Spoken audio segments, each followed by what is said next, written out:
ప్రస్తుతం మంత్రి నాదెండ్ల మనోహర్ మాట్లాడుతున్నారు. లైవ్లో చూద్దాం.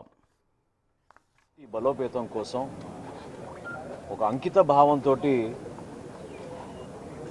త్యాగమూర్తులుగా నిలిచిన మా జన సైనికులు, వీర మహిళలు, మా నాయకులు, వాళ్ళు పడిన కష్టాలు, వాళ్ళు ఏ విధంగా పార్టీకి సేవలు అందించారో మరింత ఉత్సాహం నింపే విధంగా ఒక కొత్త ఆలోచనతోటి పార్టీలో ఉన్న నాయకులు ఎవరైతే ఈ రోజున మేము శాసనసభ్యులుగా, శాసన మండలి సభ్యులుగా, పార్లమెంట్ సభ్యులుగా ఉన్నామో, జిల్లా స్థాయిలో ఉన్న మా నాయకత్వం, వీళ్ళందరూ కూడా ఒక అంకిత భావంతో పనిచేసే విధంగా, ప్రజలకి మరింత దగ్గరయ్యే విధంగా కార్యక్రమాలు ప్రజలకు తీసుకెళ్లాలని మా పార్టీ అధ్యక్షులు చాలా స్పష్టంగా చెప్పడం జరిగింది.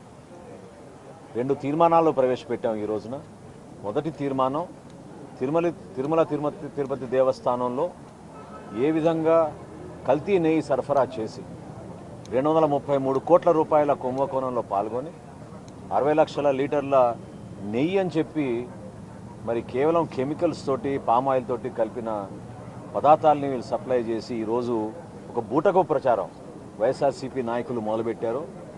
దాన్ని క్షేత్రస్థాయిలో ప్రతి నియోజకవర్గంలో మండల స్థాయి వరకు, గ్రామ స్థాయి వరకు విస్తృతంగా పార్టీ శ్రేణులందరినీ కూడా తీసుకెళ్ళమని ఈరోజు మా పార్టీ అధ్యక్షులు ఇచ్చిన ఆదేశాల మేరకు దాన్ని ఖండిస్తూ ఆ ప్రచారానికి బదులుగా వాస్తవ పరిస్థితులు రాబోయే రోజుల్లో ఇంకా వివరించుకుంటూ తీసుకెళ్లాలని ప్రత్యేకంగా గౌరవ ముఖ్యమంత్రి గారు చంద్రబాబు నాయుడు గారు ఆ రోజున ఎన్డీడీబీ రిపోర్ట్ని బేస్ చేసుకుని ఇచ్చిన ఆ ప్రెస్ కాన్ఫరెన్స్ని ఏ విధంగా వీళ్ళు కావాలని ట్విస్ట్ చేసి వాళ్ళ స్వార్థాల కోసం సిగ్గు లేకుండా మాట్లాడుతున్నారో దాన్ని ఖండిస్తూ తీర్మానం చేయడం జరిగింది.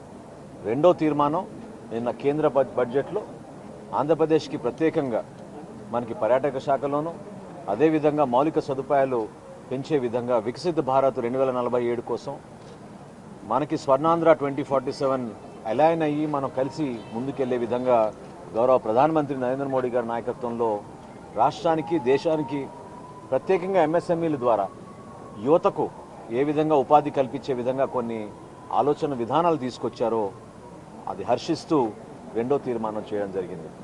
3 కమిటీలు ఈ రోజున మా పార్టీ అధ్యక్షులు పవన్ కళ్యాణ్ గారు ఇమీడియట్గా ఏర్పాటు చేయమని చెప్పడం జరిగింది. పొలిటికల్ అఫైర్స్ కమిటీ గతంలో చాలా పటిష్టంగా క్షేత్రస్థాయిలో పనిచేసే ఆ కమిటీ వివిధ కారణాల వలన, కొంతమంది పదవులు తీసుకున్న తర్వాత వాళ్ళు బిజీగా ఉండడం వలన ఎక్కువ టైం ఇవ్వలేకపోతున్నాం కాబట్టి దాన్ని రీకాన్స్టిట్యూట్ చేయమని చెప్పారు. అది ఈరోజే ఫైనల్ చేయబోతున్నాం. అదేవిధంగా పార్టీ అధ్యక్షులు పవన్ కళ్యాణ్ గారి నేతృత్వంలో డిసిప్లినరీ కమిటీ ఒకటి 32 మంది సభ్యులతోటి ఆ డిసిప్లినరీ కమిటీ ఒకటి ఏర్పాటు చేసే విధంగా అడుగులేస్తున్నాం. పార్టీ సభ్యత్వం అన్నిటికంటే ముఖ్యమైన అంశం. పార్టీ సభ్యత్వ నమోదు కార్యక్రమం తక్షణమే చేపట్టమని మా ప్రెసిడెంట్ గారు మాకు ఆదేశాలు ఇచ్చారు. దానికి అనుగుణంగా మేము ఉమ్మడి జిల్లాలుగా గతం నుంచి పనిచేస్తున్న మా ఆర్గనైజేషన్లో ప్రతి జిల్లా నుంచి కూడా ఇన్ఛార్జీలు నియమించుకునే విధంగా జిల్లా స్థాయి నుంచి నియోజకవర్గ స్థాయి నుంచి మండల స్థాయి, గ్రామ స్థాయి వరకు ఈ పార్టీ సభ్యత్వ నమోదు కార్యక్రమం మార్చి 14 ఆవిర్భావ దినోత్సవం లోపు రాష్ట్ర స్థాయిలో విస్తృతంగా తీసుకెళ్లే విధంగా ఖచ్చితంగా పార్టీ శ్రేణులందరినీ కూడా ఉత్సాహపరిచే విధంగా ఈ కార్యక్రమాన్ని ముందుకు తీసుకెళ్లమని చెప్పడం జరిగింది. ఆ కమిటీ కూడా ఈరోజు దాదాపు ఖరారు చేసి ఈరోజు రాత్రికల్లా ప్రకటించే అవకాశాలు ఖచ్చితంగా ఉన్నాయి.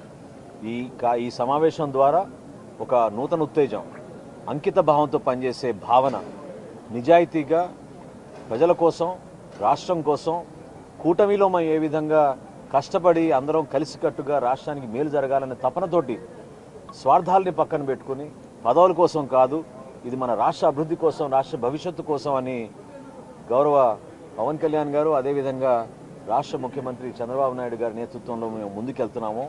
అది మరింత బలోపేతం చేసుకుంటూ ముందుకెళ్లాలనే లక్ష్యంతో ఈరోజు మా అందరికీ కూడా ఒక డైరెక్షన్ మా పార్టీ అధ్యక్షులు పవన్ కళ్యాణ్ గారు ఇవ్వడం జరిగింది. రాబోయే రోజుల్లో గతంలో మేము ప్రతిపక్షంలో ఉన్నప్పుడు ఏ విధంగా బలంగా నిలబడ్డాము, ఇలాంటి అరాచక శక్తుల్ని ఎదుర్కొన్నాము, ఏ విధంగా వీళ్ళు విధ్వంసానికి పాల్పడి ప్రజలు చేస్తున్న కార్యక్రమాలు, ప్రజల కోసం మేలు చేసే కార్యక్రమాలని వీళ్ళను క్షేత్రస్థాయిలో అడ్డుకుని దుష్ప్రచారం చేస్తున్నారో వాటిని తిప్పికొట్టే విధంగా అంతిమంగా కూటమి ప్రభుత్వం చేస్తున్న మంచి కార్యక్రమాలు ప్రజల్లో తీసుకెళ్ళడానికి ఒక స్పష్టమైన కార్యాచరణ మేము రూపొందించుకుని ఒక ఇంటెన్సివ్ మోడ్లో ఈ వారం నుంచి మేము క్యాంపెయిన్ చేసుకుంటూ క్షేత్రస్థాయిలో ప్రజలకి మరింత అంకిత భావంతో సేవలు అందిస్తాం. జనసేన పార్టీ ఎప్పుడు కూడా స్వార్థం లేని ప్రయాణం, ప్రజల కోసం ప్రయాణం, మన రాష్ట్రం కోసం, మన ప్రాంత అభివృద్ధి కోసం, మన యువతకు, మా జన సైనికులు, వీర మహిళలు ఏ విధంగా కష్టపడి ఆ రోజు ఈ కూటమి రావాలని కోరుకుని కష్టపడి పనిచేశారో ఆ లక్ష్యంతో ముందుకు తీసుకెళ్లే విధంగా ఒక అద్భుతమైన కార్యాచరణ సిద్ధం చేశాం. అనేక అంశాలు చర్చకు వచ్చి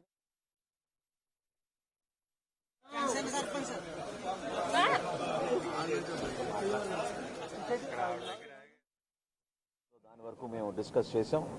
వ్యక్తిగత విషయాలు ఎప్పుడు కూడా పార్టీ పైన రుద్దకుండా పార్టీకి చెడ్డ పేరు రాకుండా చూసుకోవాల్సిన బాధ్యత ప్రతి వ్యక్తికి ఉంటుంది. ఇది ప్రతి ఒక్కరు కూడా పార్టీలో ఎన్నుకోబడ్డ ప్రజాప్రతినిధులు చాలా జాగ్రత్తగా వ్యవహరించాల్సిన ఒక ఆలోచన ప్రజల్లోకి తీసుకొచ్చే విధంగా మనం నిలబడాలి. కాబట్టి వ్యక్తిగత విషయాలు అది వాళ్ళు వ్యక్తిగతంగా వాళ్ళు సాల్వ్ చేసుకోవాలి. పార్టీకి మాత్రం ఖచ్చితంగా డిసిప్లినరీ యాక్షన్ కమిటీ ఉంది. దానికి ఒక కమిటీ వేశారు ప్రెసిడెంట్ గారు. వాళ్ళు రేపటి రోజున రైల్వే కోడూరులో పర్యటించి స్థానికంగా అక్కడ జరిగిన ఈ విషయం గురించి సమాచారం తీసుకుంటారు. శ్రీధర్ గారిని కూడా ఆ కమిటీ ముందు హాజరవ్వమని చెప్పడం జరిగింది. ఆ సమాచారం బేస్ చేసుకుని ఫర్దర్గా వాళ్ళు ప్రెసిడెంట్ గారికి రిపోర్ట్ ఇచ్చిన తర్వాత మేము మరొకసారి మీకు సమాచారం అందిస్తాం.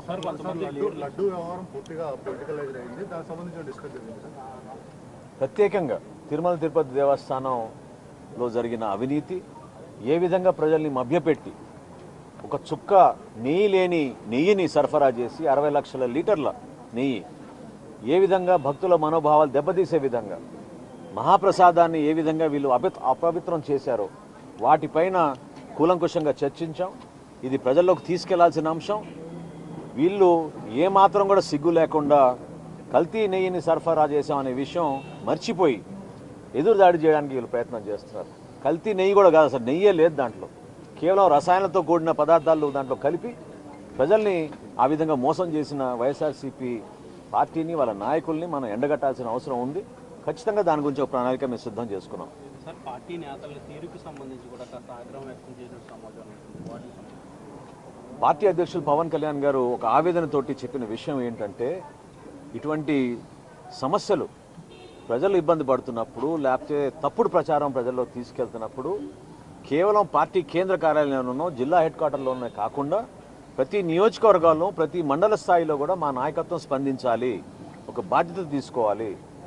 బాధ్యతగా ఖచ్చితంగా ఈ సమాచారం ప్రజల్లోకి తీసుకెళ్లే విధంగా మీ వంతు మీరు కృషి చేయాలి, ఆ పట్టుదల మీలో రావాలనే విషయం ఆయన ప్రస్తావించారు. అందరూ ఏకీభవించారు. తప్పకుండా ఆ విధంగా రాబోయే రోజుల్లో పార్టీలో జరగాల్సిన ఆ నిర్మాణ కార్యక్రమాలు, అదేవిధంగా సంస్థాగతంగా మేము చేయాల్సిన బలోపేతమైన చేయాల్సిన చర్యలు కూడా తీసుకుని ఆ విధంగా స్పందిస్తాం. రాష్ట్రంలో అంబటి రాంబాబు అరెస్ట్ కానీ, జోగి రమేష్ నివాసం పైన దాడికి సంబంధించి కూడా ఇలాంటి ఘటనలన్నీ కూడా లాండ్ ఆర్డర్ సంబంధించి ప్రాబ్లం క్రియేట్ అవుతా ఉన్నాయి. కూటమి టార్గెటెడ్గానే చేస్తాయని చెప్పారు. దీనికి సంబంధించిన డిస్కస్ తీసుకుంటాం. లా అండ్ ఆర్డర్ గురించి ఏం మాట్లాడలేదండి ఈరోజు సమావేశంలో. కానీ ఏ విధంగా వీళ్ళు రెచ్చగొడతారో, ఏ విధంగా వీళ్ళు కావాలని సమాజంలో చీలిక తీసుకొస్తారో, గతంలో ఈ మహానుభావుడు ముఖ్యమంత్రిగా ఉన్నప్పుడు అమలాపురంలో జరిగిన సంఘటనలు, సమాజంలో ఏ విధంగా చీలిక తీసుకురావాలని ప్రయత్నించి కేవలం ఓటు రాజకీయాల కోసం వీళ్ళ ప్రవర్తన గురించి మనకి అందరికీ తెలుసు. కాబట్టి అప్రమత్తంగా ఉండి ప్రజలకి ఏమాత్రం కూడా ఇబ్బంది కలగకుండా వాస్తవాలు ప్రజలకి తెలిసే విధంగా ఎవరైతే నోరు జారి ఇష్టానుసారంగా మాట్లాడి కించపరిచే విధంగా ప్రవర్తిస్తారో ఖచ్చితంగా దానికి ధీటుగా జవాబు చెప్పాల్సిన బాధ్యత మన అందరిపైన ఉంది. దానికి జనసేన పార్టీ ఎప్పుడు కూడా కూటమిలో గౌరవ ముఖ్యమంత్రి గారి నాయకత్వంలో పవన్ కళ్యాణ్ గారు ఇచ్చిన ఆదేశాలు, సూచనల మేరకు తప్పకుండా మా నాయకత్వం క్షేత్రస్థాయి నుంచి స్పందించే విధానం మేము అమలుపరుస్తాం. Thank you.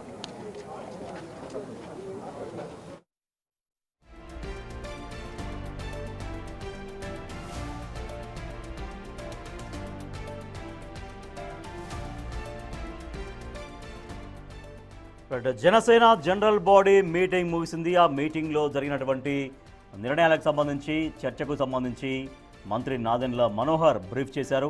సో ఈ సమావేశంలో 2 తీర్మానాలు చేశామని, తిరుమల తిరుపతి దేవస్థానంలో లడ్డు కల్తీ, అంటే అసలు నెయ్యి కాదు, నెయ్యి లేకుండానే ఒక రసాయనాలు ఉపయోగించి లడ్డూలు తయారు చేసి ఒక మహా అపచారానికి పాల్పడ్డారు నాడు వైసీపీ నాయకులంటూ. సో ఇవాళ మళ్ళీ అదే వైసీపీ నాయకులు ఆ లడ్డు విషయంలో చేస్తున్నటువంటి విమర్శల్ని ఎక్కడికక్కడ తిప్పికొట్టే విధంగా ఒక కార్యాచరణ రూపొందించామని దానికి సంబంధించినటువంటి తీర్మానం ఒకటి చేశామని చెప్తున్నారు. అలాగే మరొక తీర్మానం తీసుకుంటే కేంద్ర బడ్జెట్లో ఆంధ్రప్రదేశ్కు ప్రత్యేకంగా ప్రోత్సాహకాలు ఇచ్చినందుకు కృతజ్ఞతలు తెలుపుతూ మరొక తీర్మానం చేశామని చెప్తున్నారు. దాంతోపాటుగా 3 కమిటీలు వేసుకున్నాం. పార్టీ జనసేన పార్టీ ప్రజల్లోకి మరింతగా బలంగా వెళ్లేందుకు జనసేన పార్టీ పటిష్టత కోసంగా 3 కమిటీలు వేసుకున్నామని చెప్పారు మంత్రి నాదెండ్ల మనోహర్. అలాగే వ్యక్తిగత విషయాలు పార్టీకి చెడ్డ పేరు తీసుకొస్తాయి కాబట్టి అటువంటి విషయాల్లో పారదర్శకంగా ఉండాలి, పార్టీకి చెడ్డ పేరు తీసుకురావద్దు అంటూ జనసేన అధినేత పవన్ కళ్యాణ్ వాళ్ళకు సూచించినట్టుగా కూడా వెల్లడించారు మంత్రి నాదెండ్ల మనోహర్. అయితే ఇటీవల వస్తున్నటువంటి వ్యవహారం, ఇటీవల వెలుగు చూసిన వ్యవహారం అరవ శ్రీధర్, రైల్వే కోడూరు ఎమ్మెల్యే అరవ శ్రీధర్ వ్యవహారానికి సంబంధించి కూడా క్రమశిక్షణ కమిటీ ముందు ఆయన హాజరు కావాలంటూ అరవ శ్రీధర్ హాజరు కావాలి. అరవ శ్రీధర్ హాజరైన తర్వాత పూర్తిగా ఏం జరిగింది అనేది క్షేత్రస్థాయిలో పూర్తిగా తెలుసుకున్న తర్వాత యాక్షన్స్ ఉంటాయనేది మంత్రి నాదెండ్ల మనోహర్ స్పష్టం చేశారు.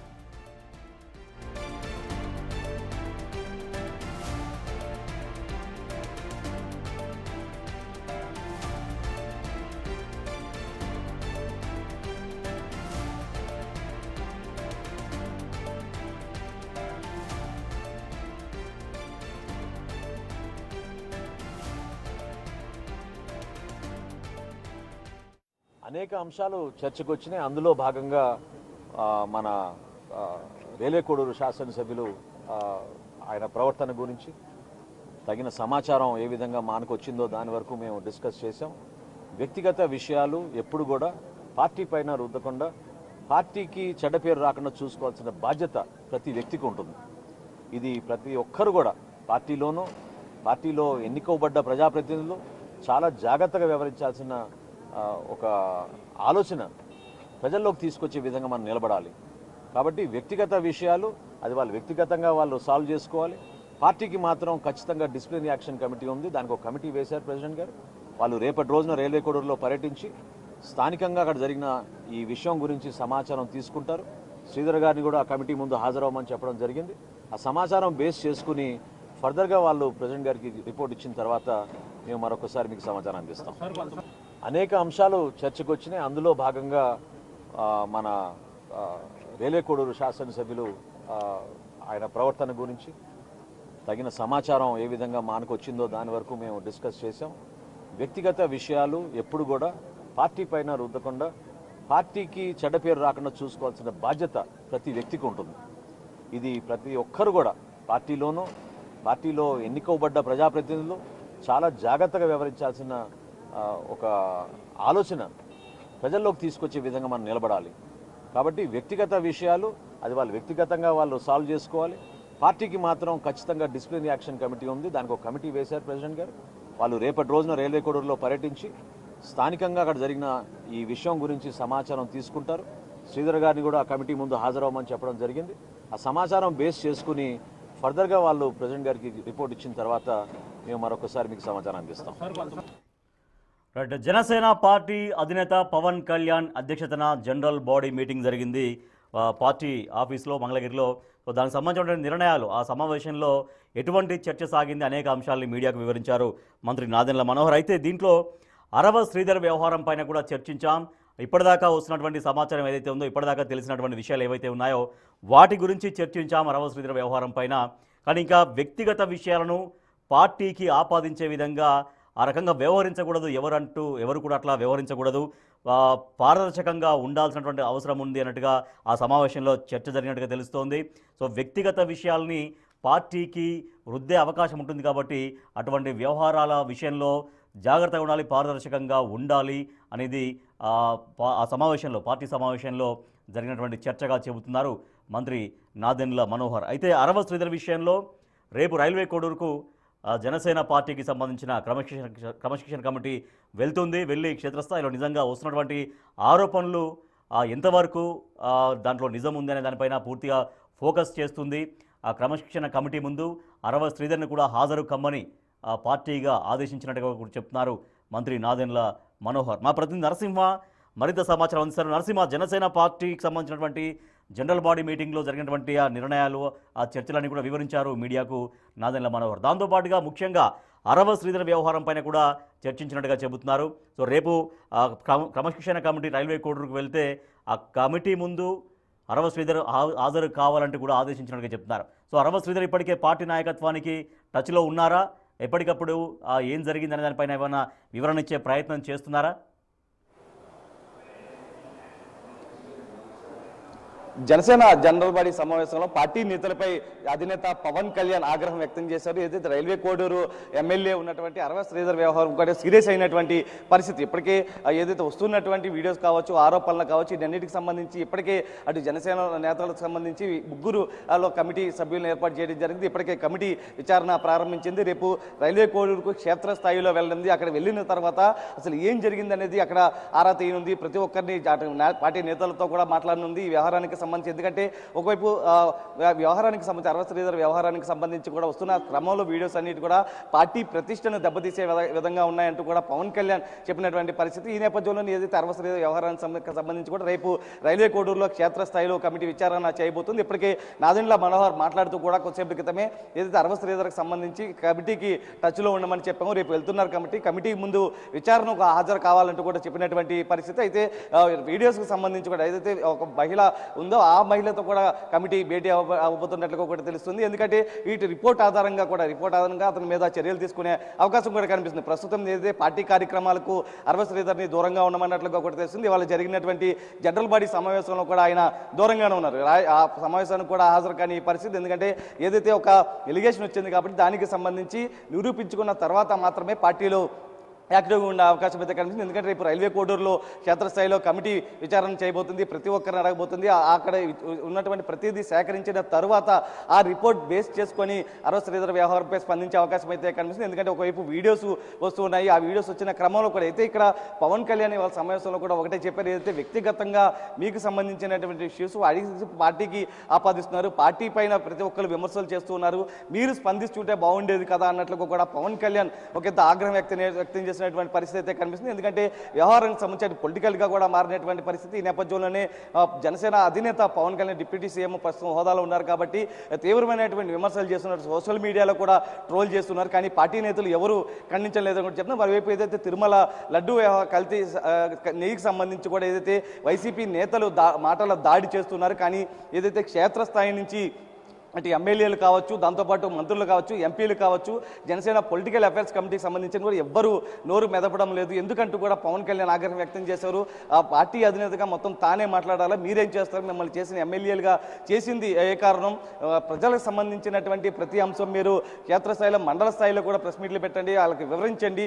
ఎందుకంటే జనసేన పార్టీ మీద ప్రతిదీ ఇష్యూ చేస్తున్నారు కాబట్టి రాబ్దాంతం చేస్తున్నారు, మాటల దాడి చేస్తున్నారు. వైసీపీ అంతే ధీటుగా ఎదుర్కోవాలంటూ కూడా స్పష్టం చేసినటువంటి పరిస్థితి కనిపిస్తుంది. వీటికి సంబంధించి సమావేశంలో కూడా కొన్ని కీలక నిర్ణయాలు తీసుకున్నారు. ప్రధానంగా ఏదైతే ఇష్యూస్ సంబంధించి మాటల దాడి వైసీపీ చేస్తుందో, కూటమి చేస్తున్నటువంటి డెవలప్మెంట్ కావచ్చు, వాళ్ళు చేస్తున్నటువంటి విమర్శలు తిప్పికొట్టే విధంగా కూడా ఎప్పటికప్పుడు అందుబాటులో ఉండాలంటూ కూడా ఆదేశించినటువంటి పరిస్థితి. సాధారణంగా పార్టీ కార్యాలయాలు ఇతర సమావేశాలు పెడతారు. అలా కాకుండా మండల స్థాయిలో కూడా పార్టీ బలోపేతంగా ఉండాలి. పార్టీ యాక్టివిటీకి సంబంధించి అక్కడ మీడియా సమావేశాలు కావచ్చు, దాంతోపాటు ప్రజల్లోకి వెళ్లే విధంగా కూడా మొత్తం మీరంతా ఉండాలంటూ కూడా ఆదేశించినటువంటి పరిస్థితి. ప్రస్తుతం ఏదైతే సమావేశానికి సంబంధించి కూడా పార్టీ నేతలపై పవన్ కళ్యాణ్ ఆగ్రహం వ్యక్తం చేశారు. వ్యక్తిగత ఆటకి దూరంగా ఉండండి, ఏదైతే వైసీపీ కుటుంబ సభ్యులను కూడా తిరుగుతుంది, ఎక్కడ కూడా సబ్జెక్టు మాట్లాడండి, సమయం కోల్పోదంటూ కూడా చెప్తున్నటువంటి పరిస్థితి కనిపిస్తుంది. అయితే ఇవాళ సమావేశం మాత్రం హాట్గా జరిగినట్టుగా తెలుస్తూ ఉంది. Right, thank you Narasimha. Janasena party general body meeting ముగిసింది. ఆ మీటింగ్లో తీసుకున్నటువంటి నిర్ణయాలకు సంబంధించిన బ్రీఫ్ మీడియాకు వివరించారు మంత్రి నాదెండ్ల మనోహర్. దాంట్లో 3 కమిటీలు వేసుకున్నట్టుగా, అలాగే 2 తీర్మానాలు చేసినట్టుగా స్పష్టం చేశారు. ఇక అరవ శ్రీధర్ వ్యవహారం పైన కూడా ఆ సమావేశంలో చర్చకు వచ్చినట్టుగా వెల్లడించారు. ఇక క్రమశిక్షణ కమిటీ ముందు అరవ శ్రీధర్ హాజరు కావాల్సి ఉంటుంది. ఈ మేరకు ఆదేశాలు కూడా జారీ చేశాం పార్టీ నుంచి అని చెప్తున్నారు. సో పూర్తిగా క్రమశిక్షణ కమిటీ ఆ వ్యవహారం పైన పూర్తిగా అంత విషయం సేకరించిన తర్వాత వాళ్ళు ఇచ్చేటువంటి నివేదిక ఆధారంగా తమ పార్టీ అధినేత పవన్ కళ్యాణ్